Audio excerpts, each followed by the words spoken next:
बिस्मिल्लाहिर्रहमानिर्रहीम, अस्सलाम वालेकुम। बहुत ही तशवीशनाक खबरें सामने आ रही हैं। आखिर क्या वजह है कि हुकूमत किसी भी सूरत में इमरान खान से किसी की मुलाकात करवाने पर तैयार ही नहीं है। हत्ता कि तहरीक इंसाफ कह चुकी है हम डी चौक में आएंगे और धरना देंगे।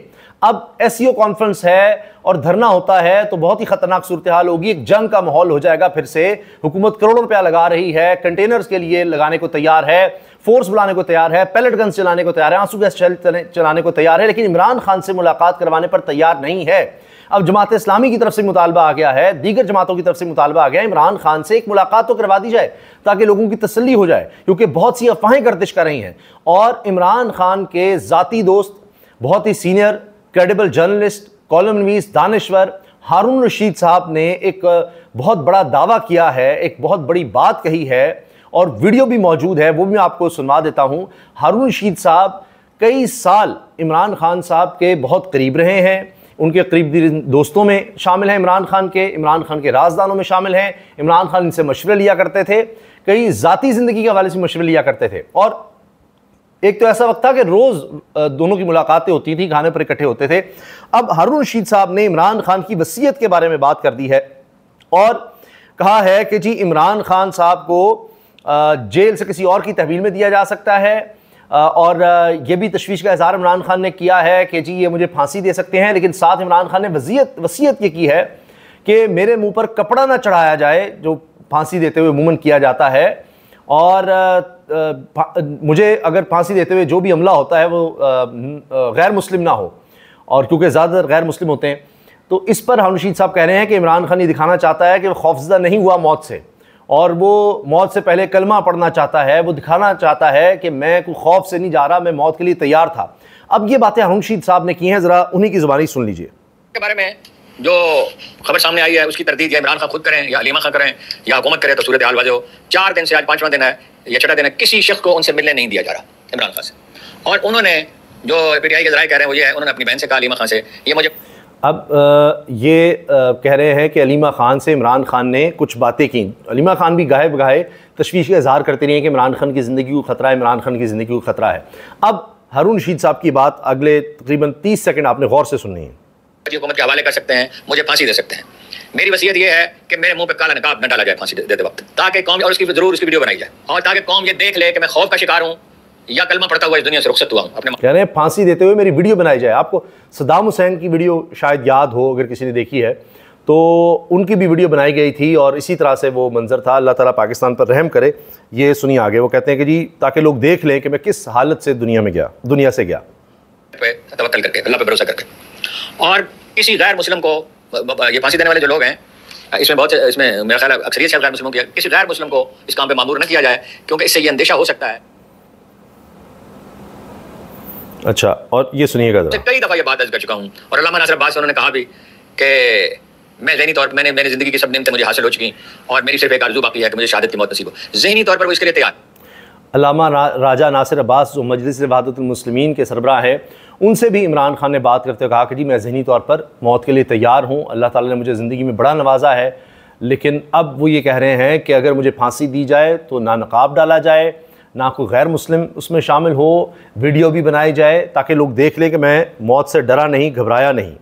के बारे में जो खबर सामने आई है उसकी तरदीद या इमरान खान खुद करें या अलीमा खान करें या हुकूमत करे तो सूरत हाल वाज़ेह हो। 4 ये मैं आपको दोबारा सुनवा रहा हूँ क्योंकि बहुत बड़ा इंकशाफ है, ये बहुत ही तशवीश की बात है जो हारून रशीद साहब कर रहे हैं। आज 5वां दिन है या 6वां दिन है, किसी शख्स को उनसे मिलने नहीं दिया जा रहा इमरान खान से। और उन्होंने जो पीटीआई के ज़राए कह रहे हैं वो ये है, उन्होंने अपनी बहन से कहा अलीमा खान से, ये मुझे फौजी हुकूमत के हवाले कर सकते हैं, मुझे फांसी दे सकते हैं। मेरी वसीयत ये है कि मेरे मुंह पे अब ये वसीयत है इमरान खान की वसीयत जो अलीमा खान को, अपनी बहन को इमरान खान ने कही है। अब अलीमा खान साहिबा भी चूँकि जेल में हैं, उनको जेहलम की जेल में भेजा गया, उनके साथ इमरान खान की दूसरी बहन उज़मा खान हैं, वो भी जेल में हैं। अब हारून रशीद साहब कह रहे हैं कि वही इसकी तरदीद कर रहे हैं या तस्दीक कर रहे हैं, जो ज़राए से खबर पहुंची है वो हारून रशीद साहब ने शेयर की है। नकाब न डाला जाए फांसी देते वक्त, ताकि एक तो फांसी देते पर मेरे मुंह पे नकाब ना डाला जाए, और उसकी ज़रूर उसकी वीडियो बनाई जाए, और वीडियो भी बनाई जाए, देख ले कि मैं खौफ का शिकार हूँ या कलमा पढ़ता हुआ इस दुनिया से रुखसत हुआ हूँ, अपने मालिक पे तवक्कल करके। अल्लाह पे वीडियो इसलिए बनाई जाए ताकि कौम देख सके क्या मैं खौफ का शिकार था या मैं कलमा पढ़ते हुए यानी मौत को गले लगाया और अगले जहान गया। और किसी गैर मुस्लिम को ये फांसी देने वाले जो लोग हैं, इसमें मेरा ख्याल है अक्सरियत गैर मुस्लिमों की, किसी गैर मुस्लिम को इस काम पे मामूर न किया जाए, क्योंकि इससे ये अंदेशा हो सकता है कि मजहबी फिरकावारियत पैदा हो। मैं आपसे कई दफ़ा ये बात अर्ज कर चुका हूँ, और अल्लामा नासिर अब्बास उन्होंने कहा भी कि मैं ज़हनी तौर पर मेरी ज़िंदगी की सब नेमतें मुझे हासिल हो चुकी, और मेरी सिर्फ एक आरज़ू बाकी है कि मुझे शहादत की मौत नसीब हो। ज़हनी तौर पर वो इसके लिए कि जी मुझे शहादत मौत नसीब हो, ये अब हारून रशीद साहब ने कहा है, और ये चीज़ अब शेयर हो रही है, इस पर बहुत ज़्यादा डिस्कशन हो रही है। इससे पहले ये भी तशवीश की बात कि इमरान खान से जो लोग मिलते थे, ज़्यादातर इंतज़ार पंजोता उनमें शामिल थे, उनके फोकल पर्सन भी थे, वकील भी थे, एक वकील भी अब लापता है, इसमें वकला में भी तशवीश है। तो क्या वजह है कि इमरान खान से किसी को मिलने नहीं दिया जा रहा, और जो आखिरी लोग मिले हैं उनमें इंतज़ार पंजोता हैं, वो भी लापता हैं, और आखिरी जो उन्होंने बात की लापता होने से पहले वो भी कोई हौसला अफजा नहीं थी इमरान खान के हवाले से कि इस तरह की सूरत हाल में इमरान खान को रखा हुआ है जैसे वो उनको टॉर्चर किया जा रहा है, उनको तोड़ने के लिए। फिर अफवाहें बहुत ज़्यादा हैं। जब आप मिलने नहीं देंगे, इमरान खान के ज़ाती डॉक्टर को मिलने देने में कितनी कबाहत हो सकती है, कितना बड़ा मसला हो सकता है। उनकी बहन को मिलने दें, किसी एक ऐसे वकील को मिलने दें जो जिम्मेदार हो, जिसकी बात सारे माने, या पार्टी में से कोई ऐसा शख्स जिसकी बात सब माने कि हाँ जी मैं मिल आया हूँ, इमरान खान ठीक है।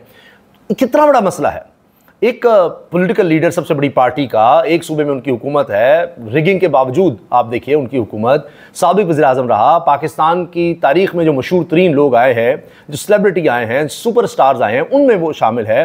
पाकिस्तान में जो फलाही काम किए गए उनमें सबसे बड़े कामों में उसका नाम आता है। तो ऐसे शख्स से एक मुलाकात करवा देना कितना बड़ा मसला है। इससे ज़ाहिर है कि फिर अफवाहें फैल रही हैं, और ऐसे ऐसे लोग जो आमतौर पर अफवाहों पे कान नहीं धरते, वो भी हमें फ़ोन करके कह रहे हैं कि जी खबरें चल रही हैं कि इमरान खान तो अडयाला जेल में ही नहीं है, उसको कोई ले गए हैं, और पता नहीं उसकी ज़िंदगी के साथ क्या हो गया है। इस तरह की बातें हो रही हैं, और इस वक्त मीडिया पे, सोशल मीडिया पे ये चीज़ें बहुत गर्दिश कर रही हैं कि जी इमरान खान को कुछ दिन से अडयाला जेल में ही नहीं है, और ख़तरनाक बातें रिपोर्ट हो रही हैं, और कई सीनियर सहाफ़ी वीडियोज़ में इस तरह के इंकशाफात कर रहे हैं, अल्लाह रहम करे। तो ये सब बातें हो रही हैं। बाकी आप ये देखिए कि ये तो बात साफ़ है कि तहरीक इंसाफ में इस वक्त तशवीश है, बाकी जमातों में भी है, और जमात इस्लामी के लियाकत बलोच कहते हैं हुकूमत बानी PTI से रहनुमाओं की मुलाकात का मुतालबा माने।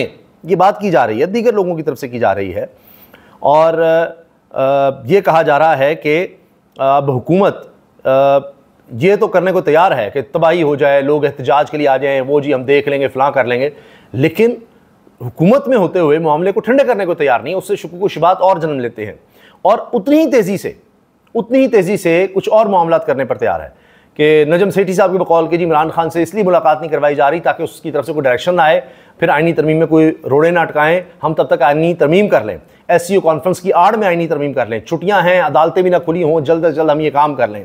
और अब आहिस्ता आहिस्ता जो क्या कहें कि आईनी तरमीम में जो मसाइल थे या जो अहम चीज़ें थीं, करते करते अब यहाँ तक बात आ गई है कि अच्छा इतना तो कम से कम कर लें कि 3 सीनियर तरीन जजेस में से कोई एक चीफ जस्टिस लगे, ताकि मंसूर अली शाह भी ना लगें और मुनीब अख्तर भी ना हों, और फिर बनाएं हम किसको, तीसरे सीनियर जज याहिया अफरीदी, उनको नया चीफ जस्टिस लगाया जा सके।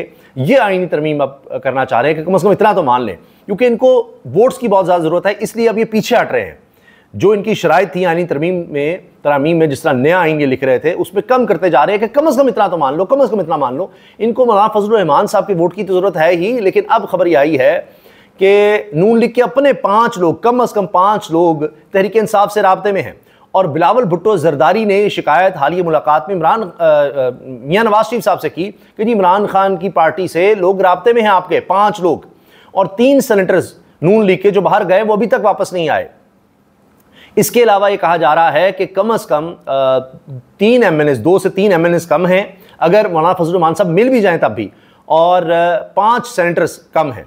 तो इसके अलावा 5 नून लीग के लोग तहरीक इंसाफ से राब्ते में हैं, और ये खबर चल गई। और ये खबर आप देखिए बोल न्यूज़ पर चली। ज़मीर के वोटों का मुंतज़िर हुक्मरान इत्तेहाद अपने ही वोटर से परेशान। ज़राए के मुताबिक मुबैना तौर पर नून लीग के मुतादिद अरकान ने अपोजिशन से राबते शुरू कर दिए हैं। बिलावल भुट्टो ने यही तहरीक इंसाफ से राबते शुरू कर दिए हैं। अब ये बोल न्यूज़ पर ये खबर चली है। एक चीज़ मैं अर्ज़ कर दूं कि हारून रशीद साहब जो हैं वो अब ये जो बात कर रहे हैं, हारून रशीद साहब उन साफ़ियों में हैं इस वक्त जिनको ये समझे कि कोई चैनल नहीं ले रहा, अगरचे वो बहुत बड़ा नाम है और चैनल समझते हैं उनको ज़रूरत है, लेकिन उन पर भी पाबंदी है। हम जैसे और कुछ साफ़ी हैं जिन पर पाबंदी लग चुकी है कि वो कोई चैनल उनको मतलब मुलाजमत नहीं देगा या उनको अपने साथ नहीं रखेगा। तो ये हाल है। तो हारून रशीद साहब सीनियर साफ़ी होते हुए जो बड़ा नाम है उसके बावजूद उनको नहीं लिया जा रहा। तो यही बातें वो कर रहे हैं शायद इस वजह से, और भी वजूहात हैं कि जो समझा जाता है कि जी जो हुकूमती इस वक्त इत्तेहाद है जो उनकी बात नहीं करता या जो कहा जा रहा है वो नहीं बोलता, तो इसलिए उनको साइडलाइन कर दिया जाता है। बहरहाल ये बड़ी तशवीशनाक ख़बरें हैं। अब देखें कि हुकूमत क्या करती है, मामले को सुलझाने के लिए कुछ करती है या मज़ीद बिगाड़ पैदा करती चली जाती है। देखते हैं कि क्या होता है। बहरहाल जो भी इस पर अपडेट आएगी, तो क्योंकि ये अहम मामला है, इस वक्त अहम तरीन मामला है, जो भी इस पर अपडेट होगी इंशाल्लाह आपको फ़ौरी आगाह करेंगे। अल्लाह हाफ़िज़।